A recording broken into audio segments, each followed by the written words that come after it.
We're on the Delta Flyer and teaching Neelix how to play poker.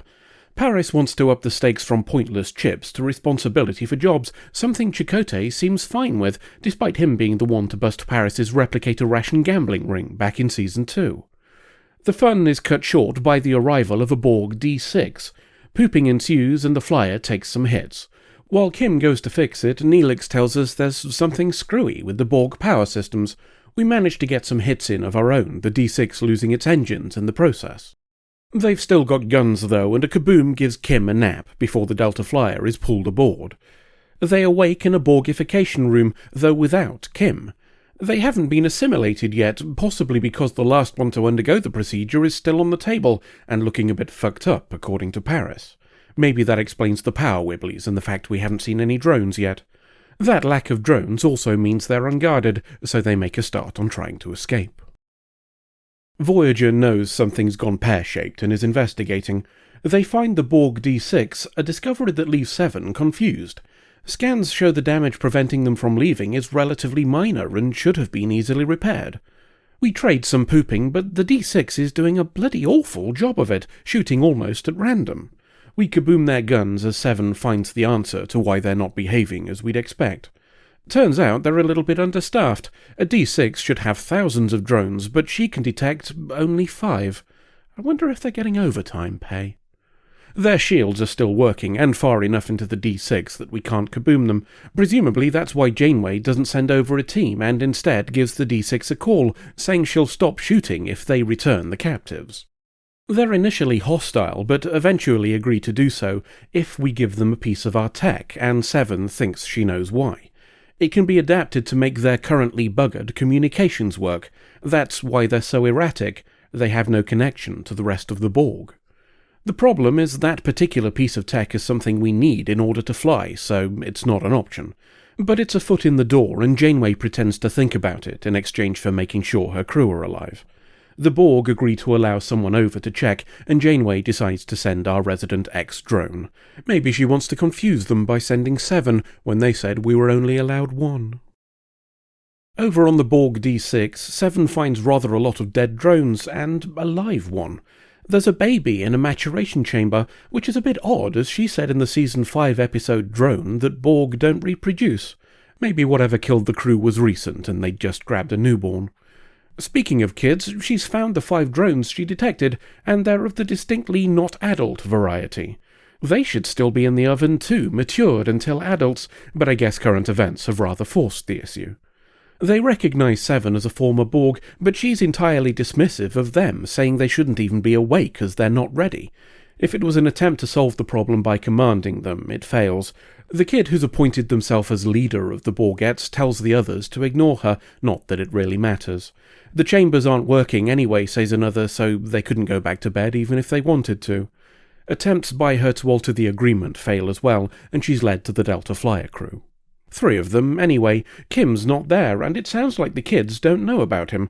They do know about Paris fucking around with the door controls, though, and one kid sticks a field around it while he's still near enough to give him a shock. I like her already. Chakotay tells 7 to say hi to Kim for him, just in case she's forgotten he exists, like the writers have for the past 5.5 years. Before she leaves, 7 tells one of the Borgettes that she wants to take a dead drone and a data module to try and figure out what happened. I suspect Borgette leader would have had a problem with that, but he's not there, so she gets what she wants. Back on Voyager, we've been looking for Kim without success, so we'll try super-secret calling him and see if he picks up. Before we do, let's take a poke at this drone to find out why it did a dead.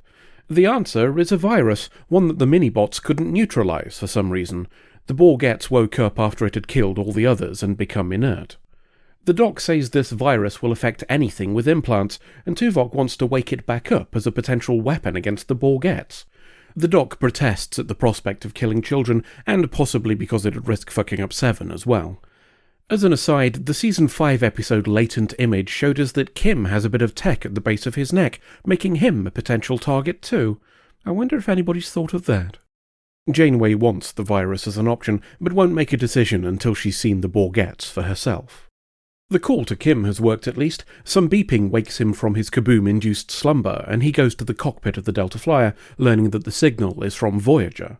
Now all he has to do is figure out a way of responding without alerting the ship that he presumably still believes is full of drones. Janeway's popped over to the D6 to take a look at the Borgettes. She tries explaining that they can be removed from the collective permanently, as Seven has been, but Borgette leader's having none of it and threatens her. Janeway's been here before, though, and calls his bluff. Killing her won't get him anywhere, and she tells him as much. It also feels like a good time to tell him that he's never getting that bit of tech, but they may be able to repair the D6 for them. Borgette leader grudgingly agrees, though with a time limit of 2 hours before he starts killing people. Speaking of dead characters, Kim's managed to call Voyager back. He says the Delta Flyer is trapped inside and mentions 2 other alien ships, which I'm guessing he wouldn't have done if they weren't going to be important to the plot. Not right now, though, as Janeway wants him to instead grab some fireworks from the flyer and go to the shield generators guided by Tuvok. All of this negotiation shit will be irrelevant if we can just grab our people back. How we retrieve the Delta Flyer is another matter. While he's getting ready to blow shit up, Seven's looking at repairing it. She chats with one of the Borgettes, him having apparently researched Seven in their database and learned about how she came to be separated. Feels like dangerous data to leave around for drones, but maybe the malfunctions played a part.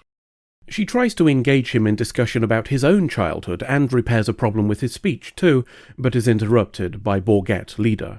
Some threats put an end to the discussion, but we've learned that not everybody is quite so close to the idea of leaving the collective. That's just as well, really, as they're never going back. Seven managed to access their logs, and it shows a distress call reached the other Borg, but they saw no reason to send a rescue. She says it's because they judged the Borgettes as not being worth the hassle, but I rather suspect the incredibly dangerous virus that wiped out several thousand drones might have had a hand in it too. Janeway thinks that news might convince them to join Voyager, but it's not that simple. Drones would normally shut down if there was no chance of recovery, but these haven't had the full software suite installed yet, so it could all turn to shit if they find out. Seven's not so sure that having them join would work out anyway. Despite all the baggage that comes with it, her Borg programming, the sense of order that it installed, helped her adapt to her new situation. The Borgettes don't have that either, as they didn't finish cooking. Janeway still wants to keep it as an option, though, and we'll see what happens. Let's catch up with Kim. He's still making his way to the shield generator, despite it being less than a kilometre from where he started, probably because he's fucking about leaving playing cards everywhere. He tells Tuvok that he's laying a trail, but the lack of light makes it somewhat a waste of time. And wasting time is what Borgette leader thinks Seven is doing when she reports a problem. To be fair, it sounds like he might have a point, but Seven manages to use it to start driving a wedge between him and the others, saying his leadership is flawed. The argument is prevented from coming to a head by the failure of another Borg chamber. This time it's the one with baby Borg in. Borgette leader thinks it'll be fine and tries to resist any interference from Seven, but the others are getting tired of his shit now and push back, the one Seven repaired in particular. It would appear that the Borg tide is turning. That doesn't mean they're going to switch to diplomacy, though, especially when one of them finds Kim planting a firework next to the shield gubbins. It's the one that shocked Paris, too, so you know she means business, but she grabbed all of the cards he left lying around like a twat and compares one of them to Seven. Maybe she's made more of an impact than she thinks. That would explain why Borg Baby was teleported over to the sickbay on Voyager. The docs managed to stabilize her and, oh, by the way, here's that murder juice you ordered for killing kids. If he was hoping to make Janeway back down, he fails. She still wants to be able to deploy it, if necessary. Of course, that would only come to pass if there was some sort of flashpoint. Something like, say, finding a member of the Voyager crew with a firework, trying to kaboom a bit of the cube. Kim's looking a tad unwell, which is probably due to the minibots in his system that are killing him. Borgette leader's using this discovery as a chance to push through his original plan and wants that tech from Voyager, and he's not asking any more either, instead using a tractor beam to try and rip it off. Voyager has a go at stopping it while Seven drops the truth bomb about the collective not wanting them back. Borgette leader says it's another deception, but one of the others accesses the original log to prove it. Over on Voyager, things are getting a bit dicey. Tuvok wants to deploy the murder juice, though Janeway's not ready to do that. Not yet, anyway. Instead, she wants to do a science to the tractor beam that'll bollocks up their shields. Then we can just teleport everybody out, like we originally planned. It somewhat works, and we get Chakotay, Paris, and Neelix back. The others are still shielded, though, so we do some more science. Seven's had enough and goes to lower the shield herself. Borget leader stops her and then goes in for a bit of the old violence, only to be stopped in turn by one of the Borgets. He's had his fill of this dictatorship, and Borget leader has a bit of a flap until a kabooming console fries him. Another of the Borgets comes to watch over him while he does a dead, then we drop the shields and all bugger off over to Voyager. Janeway's tried to contact members of the species to which our former Borgets belong, but has had no luck. In the meantime, they're going to need looking after, and despite her own hesitation, Seven gets the job. At least she's managed to find their files on the Borg D6, and we learn the names of the kids. Now, bear with me on this one, because it's going to get a bit complicated. The teen who saved Seven is called Icheb, except he's not, for us. You see, way back when this channel was but a wee nipper and we first opened a Patreon, we had an exceedingly generous donor. He became our first Admiral, and his only request for the support was to rename a minor recurring character, choosing Icheb. Or should I say Ramrod, so named for Admiral Lucas Heil, retired. Similarly, our most recent Admiral has found a loophole by claiming identical twins. It's downright underhanded behaviour, and as such, I entirely approve. Their names were Razan and Rebbe, but by order of Admiral Chuck Mays, they'll now be known as Gin and Tonic. And no, I don't know which one is which. The remaining former Borget is called Mazzati, unless we get another Admiral anyway. The introduction's over, Seven promises to tell them more about themselves in the morning, and we leave them to recharge as we fly away. Well, we'll do the elephant first, shall we? As the episode ends, we're left with an entire Borg D6 to fuck about with. We know that a transwarp Whatsit will significantly shorten the journey, as we had a whole two-parter based on nicking one, but we're given no reason why they didn't grab it, or any of the other gubbins for that matter. It's all the more frustrating as we have a potential excuse. We learned before that critical components self-destruct when a Borg ship is compromised. A single line in Janeway's log saying the science we did to their tractor beam caused this would have answered the question. Instead, we're left with the image of a crew that just straight up ignores the option in front of them. Infuriating. While on the topic of asking about things we seem to have forgotten, what did we do with baby Borg? To the main theme then, namely that children are all erratic bags of emotion that should be controlled or ignored. Or is it?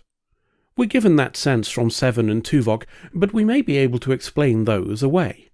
Seven is dismissive of the children and calls them erratic, but that may be a combination of understanding how the Borg collective works and her own emotional baggage.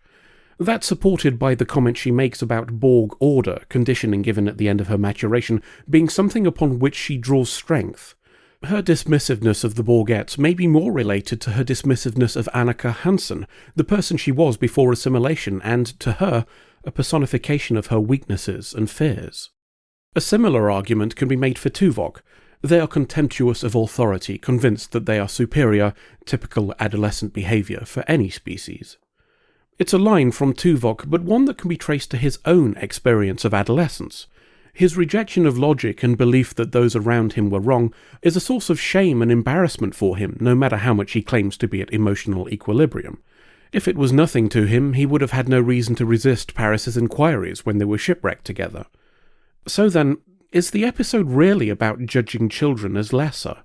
We have one who's erratic and emotional, yes, all those things we've discussed, but is it an adult who stops him?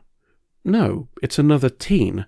How is that any different to, say, the conflict with members of the Equinox crew?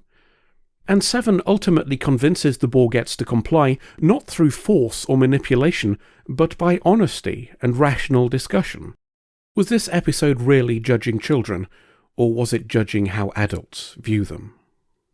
Time to hand out points, and I want to give some to whoever wrote the docs bits in this episode. Having Janeway hold baby Borg before he unveils the virus for killing kids paints him as a delightfully manipulative bastard. I love the idea that his ethics don't place him above low blows in order to get his point across. We'll give some points too for Janeway's reaction. "Oh, that's the murder juice, is it? Thanks, Doc, just pop it on the side." It would have been easy, pronounced lazy, to have the existence of a baby immediately turn her into a brooding puddle of maternity like what women on TV are supposed to do. But that's not Janeway. Janeway's someone who's capable of holding the baby while she talks about killing its family. Committing to that was a brave choice on the part of the writers, and I think the episode is better for it. One more thing before we leave. When Kim first gets back in contact with Voyager, he mentions that there are 2 alien ships parked in the Borg D6. I said at the time that they'd probably be important because they were mentioned, and nobody was more delighted than me that I was wrong. The short time that we're given to cram in a story regularly leaves writers putting in only things that are critical, so it's pleasing to have some incidental data here and there to throw us off. Now that might sound hypocritical after I lambasted the last episode Tsunkatsu for having significant portions unrelated to the story. There's a difference though between world building and padding. Tsunkatsu had entire scenes that didn't need to exist. Kim's single line managed to do far more with far less. End of episode. So are we back to killing Paris yet? Oh we fuck, look at this shower of bastards. There are more of them. I'm at my wit's end. No matter what I say, people still join. Like these buggers here. Noi, Ailzuk Rolyat, and Eoxadro. The reverse reading is a permanent thing now, is it? Certainly sounds like it, but I'm putting a stop to it. No more. Seriously though, this is the last one. It's turning into a recruitment drive and the boss says it's making him feel a bit weird. Sounds like a reason to continue, if it's bothering him. I mean, normally I'd agree with you, but on this occasion it does raise 1 or 2 existential questions that we probably don't have time to go into right here. Suffice to say, we're not doing another one next week, alright? We're done. Back to talking about how we killed Paris next time. Woof.